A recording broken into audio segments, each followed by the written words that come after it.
इस कहानी की शुरुआत होती है 1 जनवरी 1863 को, जब अमेरिका के प्रेसिडेंट अब्राहम लिंकन ने सभी अमेरिकी ब्लैक स्लेव्स को आजाद कर दिया था। लेकिन लुसियाना नाम के शहर में अभी भी 3.5 लाख गुलाम थे, जिनके पास सिर्फ 2 ऑप्शन थे, या तो वो आर्मी के आने का इंतजार करें या अपनी आजादी के लिए खुद लड़ें।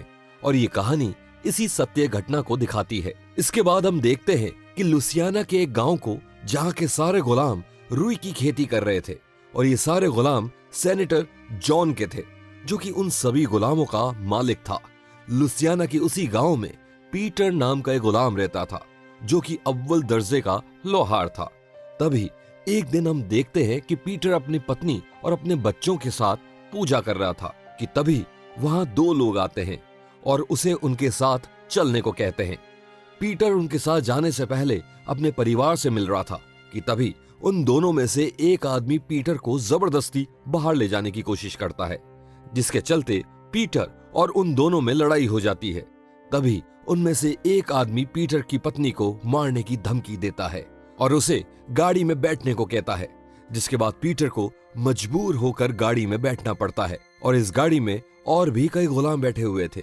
इसके बाद हम देखते हैं कि इन सभी गुलामों को रेल की पटरियां बिछाने के लिए एक जगह ले जाया जाता है, जहां हम देखते हैं कि वो जगह किसी नरक से कम नहीं थी, क्योंकि वहां गुलामों की हालत जानवरों से भी बदतर थी, जहां उनसे इतना काम करवाया जाता था कि काम करते करते मौत हो जाती थी, जहां उन्हें छोटी छोटी गलतियों पर मौत के घाट उतार दिया जाता है। लेकिन आसपास इतना सब कुछ देखकर भी पीटर हमेशा हिम्मत से भरा रहता था और भगवान में अपना विश्वास रखकर बस अपने काम को करता जाता था। तभी पीटर को काम करते वक्त एक साथी गुलाम ये बताता है कि वो जिम फैसल नाम के आदमी के लिए काम करते हैं और जिम ही उस सारी जगह का इंचार्ज है। अब पूरे दिन काम करने के बाद हम देखते हैं कि सभी गुलामों को एक कोठरी में बंद कर दिया जाता है, जहां पूरे दिन की थकान और गोरे लोगों के हाथों पिटने के बाद सभी दर्द से कराह रहे थे। तभी पीटर को वहां डरा और सहमा थॉमस मिलता है, जिसके बाद वो थॉमस को हिम्मत देने के लिए भगवान में भरोसा रखने को कहता है।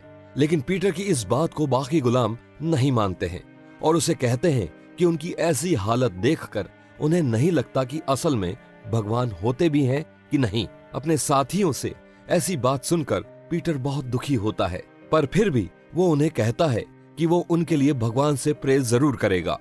अगले दिन पीटर और उसके बाकी साथी काम कर रहे थे कि तभी पीटर 2 गार्ड्स को आपस में बात करता हुआ सुनता है।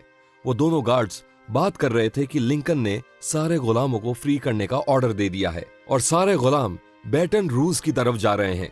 इतने में उनमें से एक गार्ड एक गुलाम पर चिल्लाने लगता है, क्योंकि उसने खाना ठीक से नहीं बनाया, जहां पीटर भी उसे ये करता हुआ गुस्से से देख रहा था और उसी वजह से वो गार्ड उसे अपने पास बुलाता है और उसे गोली से मारने ही वाला होता है कि तभी जिम ऐसा करने से मना कर देता है और पीटर दोबारा अपने काम पर लग जाता है। अब थोड़े समय बाद रात हो जाती है और पीटर बाकी गुलामों के साथ कोठरी में सो रहा था कि तभी वहां जिम आता है और पीटर को डराने के लिए और उससे कहता है कि वही उसका भगवान है और उसी की वजह से पीटर जिंदा है, बल्कि पीटर तो उसका कुत्ता है। जिस पर पीटर भी जिम को जवाब देता है कि फिर तो उसे भी वही मीट मिलना चाहिए जो जिम अपने असली कुत्तों को देता है। इसके बाद अगले दिन की सुबह होती है और हम देखते हैं कि पीटर की बदतमीजी के लिए जिम ने उसे अपने कुत्ते के सामने बांध दिया है और उसका कुत्ता बार बार पीटर को काटने की कोशिश कर रहा है। अब ऐसे ही कुछ देर पीटर को डराने के बाद वो पीटर को छोड़ देता है। इसके बाद दिन में अपना काम करते हुए पीटर अपने साथी गुलामों को बताता है कि लिंकन ने उन सभी को आजाद कर दिया है, इसलिए अब वो सभी आजाद हैं। इसके बाद पीटर उन्हें बैटन रूज चलने को कहता है, जहां आर्मी उनका इंतजार कर रही है। पीटर उन्हें यह भी बताता है कि वहां तक जाने में उन्हें 5 दिन की दूरी तय करनी होगी और ये रास्ता दलदल से होकर जाता है। पीटर की यह बात सुनकर कुछ गुलाम उसके साथ वहां से भागने को तैयार हो जाते हैं।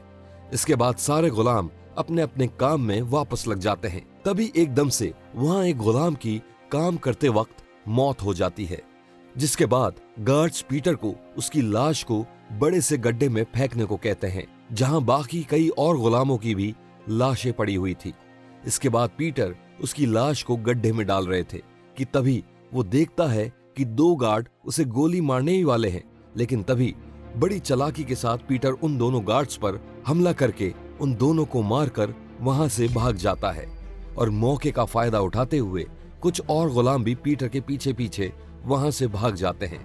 लेकिन उनमें से कई गुलामों को वहां के गार्ड्स पीछे से गोली मार देते हैं और बस 4 गुलाम ही वहां से भाग पाते हैं, जिनमें से एक पीटर भी था। इसके बाद वो सभी दलदल की तरफ भागते हैं और उनका पीछा जिम और उसके गार्ड्स कर रहे थे, वो भी अपने शिकारी कुत्तों के साथ। इसके थोड़े समय बाद पीटर और उसके साथी एक तालाब के पास पहुंचते हैं जिसमें मगरमच्छ मौजूद थे। अब वो सभी उस तालाब को तैरकर पार करने की कोशिश कर रहे थे, लेकिन उनमें से एक गुलाम मगरमच्छों के डर से पानी में नहीं जाता है। और तभी पीछे से जिम के शिकारी कुत्ते आकर उस अकेले गुलाम को दबोच लेते हैं और जिम उसे गोली मारकर उसकी हत्या कर देता है। वहीं दूसरी ओर पीटर और उसके साथी उस तालाब को पार करके वहां से काफी आगे निकल आए थे। इसके बाद वो तीनों अलग अलग हो जाते हैं ताकि जिम उन्हें ढूंढ ना पाए। अब इसके कुछ समय बाद हम देखते हैं कि पीटर दलदल के रास्ते ही आगे बढ़ रहा है और थोड़ी ही दूर आने के बाद उसे एक घर दिखाई देता है, जिस घर के बाहर कुछ कपड़े सूख रहे थे। और तभी पीटर उनमें से एक कपड़ा चुरा लेता है और अपनी टांग बांध लेता है ताकि उसकी चोट जल्दी ठीक हो सके। लेकिन तभी वहां खड़ी एक बच्ची पीटर को देख लेती है और शोर मचाती है, जिसकी आवाज सुनकर पीटर की तलाश कर रहे जिम को भी उसका पता चल जाता है और जिम अपने घोड़े पर तेजी से पीटर का पीछा करना शुरू कर देता है। दूसरी तरफ पीटर एक तालाब में जाकर छुप जाता है और जब जिम उस तालाब के पास आता है तो उसे वहां एक मगरमच्छ दिखाई देता है, जिसके बाद उसे यकीन हो जाता है कि पीटर यहां नहीं हो सकता है। कुछ समय बाद जिम वहां से चला जाता है और जिम के जाने के बाद पीटर तालाब से बाहर निकलता है। लेकिन तभी पीटर को पीछे से वही मगरमच्छ पानी में खींच लेता है, जिसके बाद पीटर अपनी जान बचाने के लिए उस मगरमच्छ पर चाकू से कई वार करता है, जिसकी वजह से ही उस मगरमच्छ की मौत हो जाती है। लेकिन इस लड़ाई में पीटर अब काफी घायल हो चुका था, जिसके बाद किसी तरह जंगल में पीटर जैसे तैसे वो रात बिताता है। अब अगले दिन सुबह होती है और हम देखते हैं कि जिम, उसके गार्ड्स और उसके शिकारी कुत्ते सभी की सभी अभी भी पीटर को ढूंढने में लगे हुए हैं। और जिम के इन्हीं कुत्तों से खुद को बचाने के लिए पीटर अपने शरीर पर कीचड़ लगा लेता है ताकि वो उसे सूंघ ना पाए। इसके बाद पीटर जंगल से होता हुआ अपनी मंजिल की तरफ बढ़ रहा था। तभी कुछ दूरी पर उसे एक झोपड़ी दिखाई देती है, जहां थोड़ी सी आग जला के वो अपने चाकू को गर्म करता है और उससे अपने घावों को बंद करता है और थोड़ा शहद जमा करके एक नाव की मदद से नदी से होता हुआ आगे निकल जाता है। वहीं दूसरी तरफ गांव में एक आदमी पीटर की पत्नी से मिलने आता है, जहां वो उसे बताता है कि उसके मालिक ने उसे किसी और को बेच दिया है, इसलिए उसे अपने बच्चों को वहीं छोड़कर अपने नए पति के पास जाना होगा। उधर जिम से दूर भागते भागते पीटर अपने एक साथी से मिलता है। तभी उन्हें जिम के कुत्तों की वहां आने की आवाज आती है। तभी पीटर को वहां एक प्याज मिलता है, जिसे रगड़कर वो अपने शरीर पर मल लेता है ताकि वो कुत्ते उसे सूंघ ना पाए। लेकिन पीटर का साथी ये करने से मना कर देता है और तभी वहां जिम के शिकारी कुत्ते पहुंच जाते हैं और पीटर के साथी को ढूंढ लेते हैं और गार्ड्स उसे सरेंडर करने को बोलते हैं। लेकिन तभी जिम उसे गोली मार देता है और ये सब होता हुआ पीटर छुप कर देख रहा था। कुछ देर बाद वो सभी वहां से चले जाते हैं और जिसके बाद पीटर भी वहां से भाग जाता है। उधर पीटर की पत्नी रुई की मशीन में अपना हाथ जबरदस्ती डाल देती है, जिसकी वजह से उसका हाथ कट जाता है, क्योंकि वो जानती थी कि बिना हाथ के गुलाम कोई नहीं चाहता और इसी वजह से अब कोई भी उसे वहां से नहीं ले जाएगा। उधर पीटर को भागते भागते रात हो चुकी है। पीटर देखता है कि एक जलता हुआ घोड़ा पास से भाग रहा है। पीटर थोड़ी दूर आगे जाता है तो उसे दिखता है कि एक घर जल रहा था। पीटर लोगों को बचाने के लिए अंदर जाता है, जहां उसे एक बच्ची मिलती है, जिसके बाद वो उस बच्ची को बाहर लाता है और उसकी जान बचाने की कोशिश करता है, लेकिन वो बच्ची बच नहीं पाती है। तभी वहां जिम का एक सिपाही आ जाता है जो पीटर पर बंदूक तान देता है, लेकिन पीटर उस पर हमला करके उसको मार देता है और उसकी गन लेकर वहां से भाग जाता है। जिसके बाद जिम के कुत्ते उसका पीछा करते हैं, लेकिन पीटर उन्हें भी गोली मारकर वहां से भाग जाता है। अब पीटर को भागते भागते सुबह हो चुकी थी और चलते चलते पीटर एक बीच पर पहुंचता है जहां उसे बहुत सारी लाशें मिलती हैं और पीटर को समझ आता है कि यहाँ जंग चल रही थी और पास ही में कुछ दूर गोली और तोप चलने की आवाज भी आ रही थी। इतने में वहां जिम भी आ जाता है और पीटर को पकड़ लेता है और जैसे ही जिम पीटर को मारने ही वाला था तभी पीछे से कोई जिम को ही गोली मार देता है।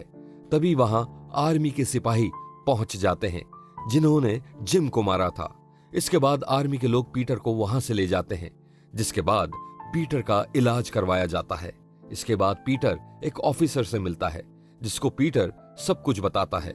वो ऑफिसर उसे बताता है कि यहाँ गुलामों को आजाद कराने की जंग लड़ी जा रही है और उसे भी इस जंग में शामिल होना चाहिए। जिसके बाद पीटर भी आर्मी में शामिल हो जाता है और वहीं कैंप में पीटर को अपना एक और साथी मिलता है जो उसके साथ भागा था। इसके कुछ समय बाद पीटर से कुछ लोग मिलने आते हैं जो उसे बताते हैं कि वो चाहते हैं कि पीटर सबको दिखाए कि गुलामों के साथ कैसा सलूक किया जाता है। जिसके बाद पीटर एक फोटो खिंचवाता है जिसमें उसकी पीठ पर घाव ही घाव दिखाई दे रहे थे जो कि उसकी सालों की गुलामी की पहचान थी। आर्मी में शामिल होने के बाद पीटर अब एक सिपाही बन चुका था और अपने कमांडर के ऑर्डर पर पीटर अगले ही दिन अपने साथियों के साथ जंग पर चला जाता है। जंग के मैदान में पीटर अपना जी जान लगाकर जंग लड़ता है और पीटर और उसके साथियों की कड़ी मेहनत और दिलेरी की बदौलत आखिरकार लिंकन की आर्मी जंग जीत जाती है और सारे बचे हुए गुलामों को आजाद कर दिया जाता है।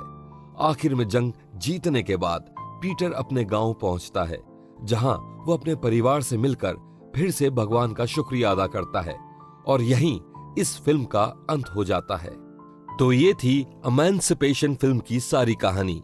आपको ये कहानी कैसी लगी हमें कमेंट्स में जरूर बताइएगा।